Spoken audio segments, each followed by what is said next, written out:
Bismillahirrahmanirrahim. Assalamualaikum warahmatullahi wabarakatuh.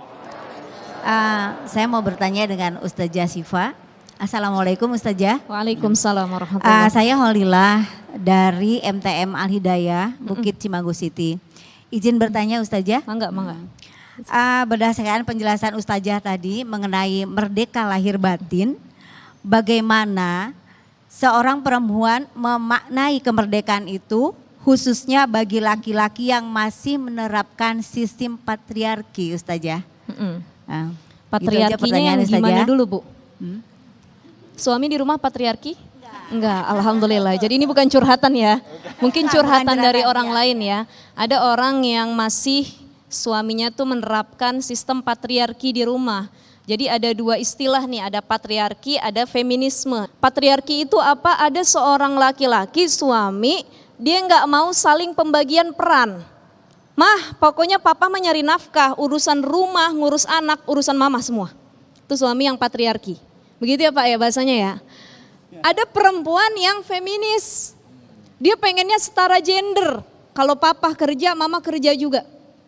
Kalau papa begini, mama juga begini. Gak ada tuh yang namanya perbedaan laki-laki dengan perempuan. Perempuan harus setara dengan laki-laki dalam hal apapun.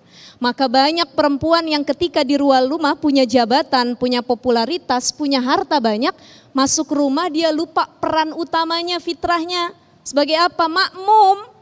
Karena imamnya suami. Ar-rijalu qawwamuna 'alan nisa, laki-laki pemimpin buat perempuan, tapi pemimpin yang sebenarnya dalam Islam diinginkan seperti apa?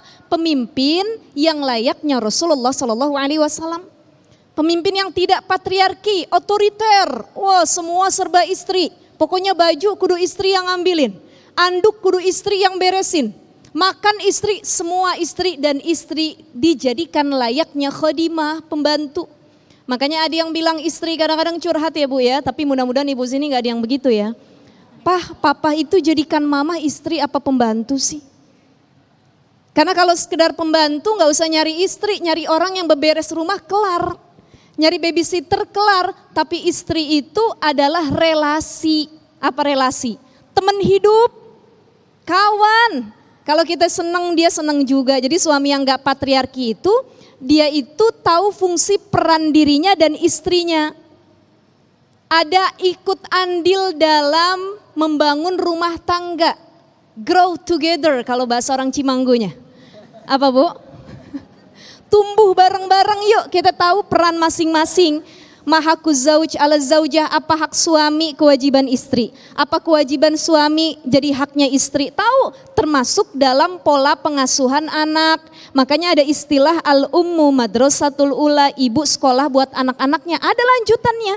Wal abu mudiruha, ayah itu kepala sekolahnya.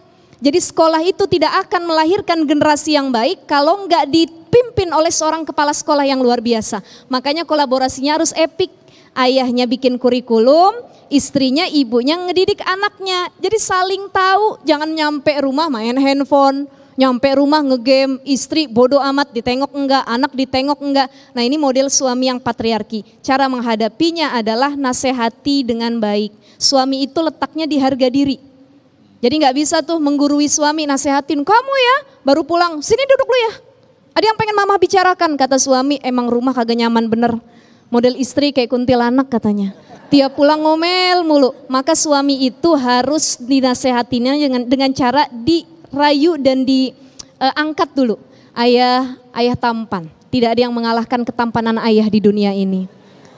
Tapi ayah akan semakin tampan dan soleh kalau uang belanja bisa ditambah. Ayah bisa ikut mengasuh anak-anak kita. Ayah tahu beban mama yang ada di rumah. Jadi nasehatinnya begitu. Dinaikin dulu habis itu dijatuhin. Ya. Gitu dengan hati ya langsung berbicaranya gitu. Masya Allah baik, terima kasih Ustazah.